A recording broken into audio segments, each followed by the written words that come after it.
Yo, what's up guys? Welcome to Arabic Insights. My name is Aatif, and in this video we're going to go over an introduction to what classical Arabic actually is. Classical Arabic is a huge, vast sea of a language. There's so much literature written in it, from ancient poems to books to basically huge amounts of ancient literature from the Arabian Peninsula, all written in classical Arabic.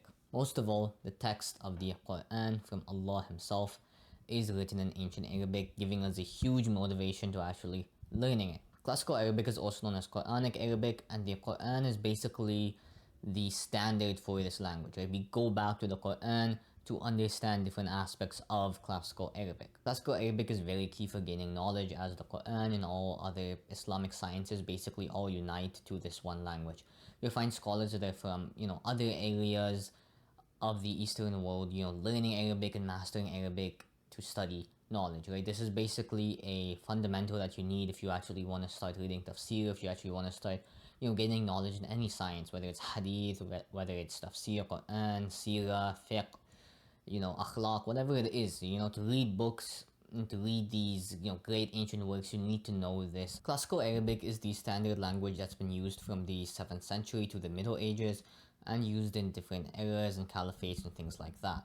The grammar of ancient Arabic technically is the same as modern Arabic, but it's much more intricate, it's much more detailed, you can do a lot more analysis, there's lots more of, implicit meanings, things like that that are actually hidden and stored inside of, ancient Arabic texts, versus modern Arabic that kind of has none of that, right? Because it's more utilitarian.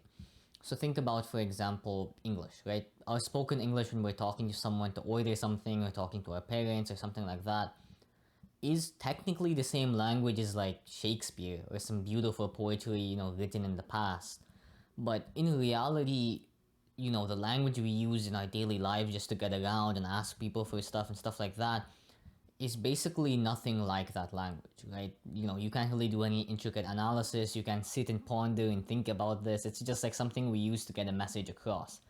Versus, the ancient, poems and stuff like that, not ancient, but like a couple hundred years ago, poems and things like that, intricate. You can, look at the imagery and imagine something in your mind's eye, right? So in the same way, modern standard Arabic technically has the same grammar, technically is the same language, but in reality, it's a lot less intricate and it's a lot more basic and just kind of used in daily life just to kind of communicate what you want to kind of get out there in the most rudimentary fashion. This could have been caused by a variety of things, in terms of degradation of the language, but it's mainly caused by immigration. And as more people migrated and started learning Arabic, what ends up happening is the language has to be kind of made more basic to teach those people, right? So for example, when Islam maybe spread to Africa and things like that, they had to add stuff like dots, right? I'm not sure if it was then, if it was earlier, but they added dots, harakas, stuff like that so other people could read, right? And if you're teaching someone English for the first time, you're not going to teach them Shakespeare. You're not going to teach them some beautiful English, how to use the rhetorical imagery and irony and stuff like that. No, you're not going to teach them that. You're just going to teach them, okay, here's the vocab, here's how you talk to people, right? So over time, as a lot of people started learning Arabic like that, the whole language started to kind of slowly degrade.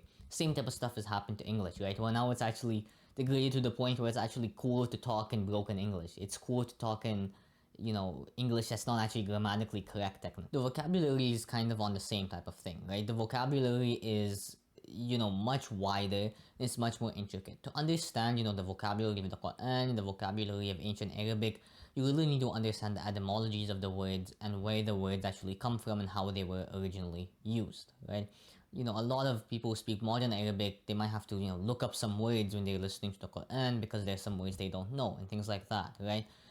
So, ancient Arabic really does have a lot wider of a, etymologies and lot wider of vocabulary. And to really understand the vocabulary, you have to go into the original meanings. The style of ancient Arabic in general is honestly like very intricate and pretty amazing, right? And really the pinnacle of literature obviously is the Quran, which is from Allah Himself. And so when you actually study the Quran, you study balagha and which means rhetoric, and you study things like this, you really start to understand how intricate and rich the classical Arabic language is compared to modern Arabic. The main use of classical Arabic is in, ancient literature such as poetry and things like that. It's also used in historical documents. So in studying history, a lot of ancient Arabic is used in things like that. And of course, like I already mentioned, it's used in the Islamic sciences as well. Okay guys, so to talk more about classical Arabic and how it's used in Islam, the Quran obviously, as I've already stated multiple times, is written in ancient Arabic. When you start to learn and understand ancient Arabic, you start to basically understand why the Quran was revealed in ancient Arabic and why it's the perfect language for that, and no other language could even come close to delivering the same message, right? You need, or I mean, of course, Allah could use any language He wants, but you see how ancient Arabic is basically perfectly fit and perfectly crafted for this purpose. أعوذ بالله من الشيطان الرجيم.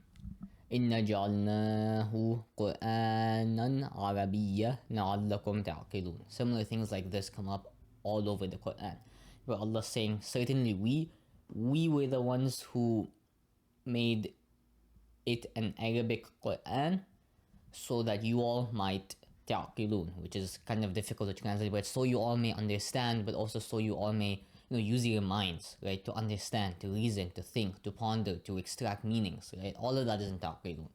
And when you get into tafsir and reading things like this, you realize how much meaning you can get out of, one, seemingly simple ayah, right? And how deep you can go with the Arabic. Hadith is also in classical Arabic, and if you want to get into hadith, knowing classical Arabic is really important for understanding, different specifics of different words and things like that, and difference of opinions and things like that. All key scholarship is in classical Arabic in Islam, whether that be fiqh, hadith, tafsir, seerah, etc., etc. Alright guys, I now want to go through some differences between Lisan al-Arab, aka classical Arabic, and MSA. So modern standard Arabic is very prevalent in today's time, and it's basically what is used in the general Arab circles. Modern standard Arabic and classical Arabic both have very similar vocabulary and grammatical structures at a rudimentary level. Again, just like our grammar and our vocabulary is similar to Shakespeare or something like that. The grammar in MSA, however, has much less importance compared to the Lisan al-Arab, aka ancient Arabic. Right, so the grammar in MSA is more kind of wishy-washy. You can sometimes people get stuff wrong, like numbers, for example. Numbers are very complicated in Arabic, how you actually add them into sentences and things like that. And sometimes people will straight up just get it wrong because it's so hard in MSA. No, it's not specifically hard in MSA, it's just hard in Arabic. And since in MSA the language is kind of degraded, people will actually use the wrong gender or something like that, and it just won't be like a big deal, right? So there are also other grammatical differences. So if you know a little bit of Arabic, if you don't, it's fine, you might not understand this part, but if you do, you know the difference between a jumla ismiya and a jumla fi'aliyya.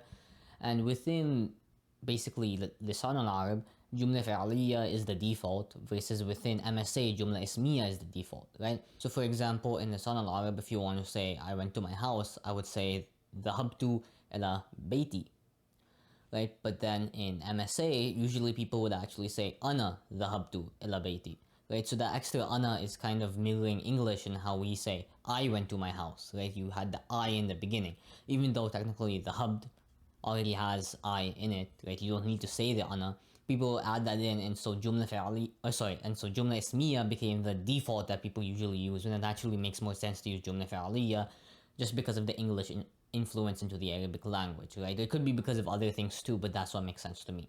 And in the Lisan al-Arab, if you do make something that could and normally is a jumla fa'aliyya into a jumla ismiya, usually it's because you're stressing the ism fa'al, right? So basically, if you say ana dhahabtu ila bayti, you're basically saying I went to my house, right? So if you ask, did he go to your house?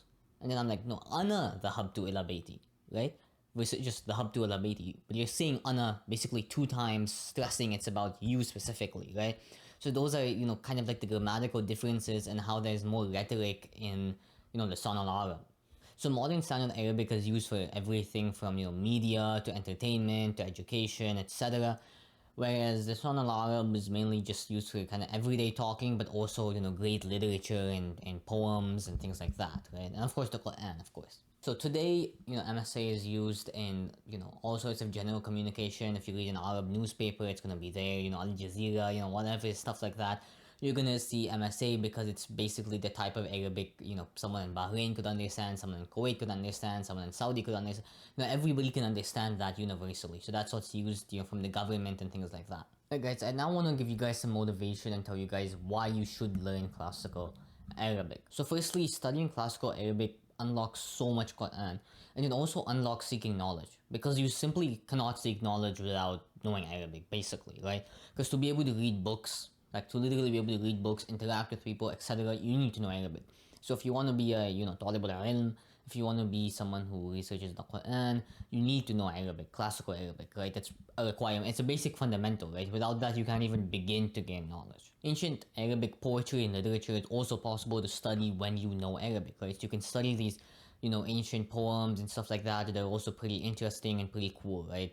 So, you can understand more of the culture and things like that when you know classical Arabic. If you're more into the academic subjects, in terms of linguistics, studying classical Arabic is super interesting. I mean, it's a really interesting language, studying etymology, studying roots, studying sarf now, which means grammar and morphology, is all super interesting, right? So if you're into linguistics, this is like super linguistically, basically stimulating, right? In terms of history as well, right? If you want to know more of the history of the region, history of Islam, things like that, knowing classical Arabic is huge and unlocks so much history. Alright guys, in this video we went over everything from what classical Arabic is, the differences between classical Arabic and MSA, and even why you should learn classical Arabic. I would suggest you guys to go forward and learn more about classical Arabic, whether that's just reading and writing Arabic, the basics, or maybe you know that, maybe you're from the, South Asian area and stuff like that, you already know how to read and write, then you should, hop into some now, hop into some grammar, right? And thank you guys all for watching. And if you want a good resource, I would suggest using the Bayina Dream program. I'm not affiliated with it. I don't make any money from it. It's not my program. It's actually the program I currently use and I've been using for the past couple of years. It's a really pretty good program. I can endorse it. And if you're just looking to hop in and learn and you already know how to read and write, just check that out. And yeah, thank you guys all for watching, and I'll see you in the next video. Bye bye.